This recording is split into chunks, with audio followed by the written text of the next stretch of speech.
The third step is to insert the DNA fragments into the cloning vector.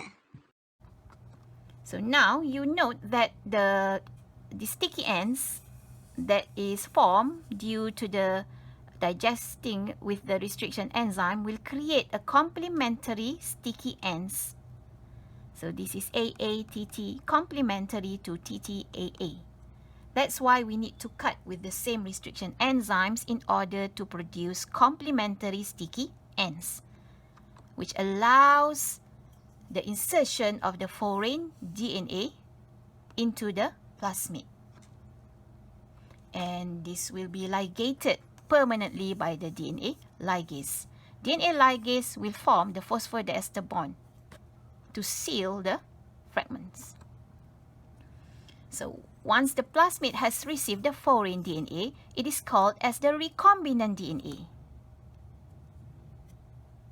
But some plasmid can recombine without taking any of the foreign genes.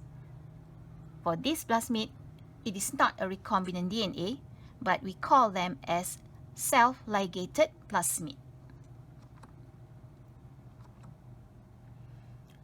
The third step is to insert the target gene into the cloning vector.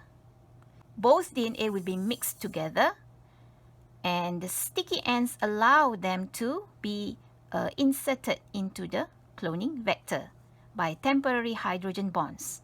Once you mix the DNA ligase, it will be sealed permanently to produce recombinant DNA. But this process cannot be controlled because there are many possibilities. There are some plasmid that does not take the foreign gene, so it will be producing self-ligated plasmid. So this plasmid ligate without taking any of the foreign gene. This is not a recombinant plasmid. Some of the plasmid will actually combine with non-targeted gene. So this is the wrong recombinant DNA. And some of the plasmid will actually join with the target gene. For example, here, your gene D, the fluorescent green color, to produce the correct recombinant DNA. So all these plasmid is mixed in the test tube, and we cannot see them with our naked eyes. That's why we need to do screening later on.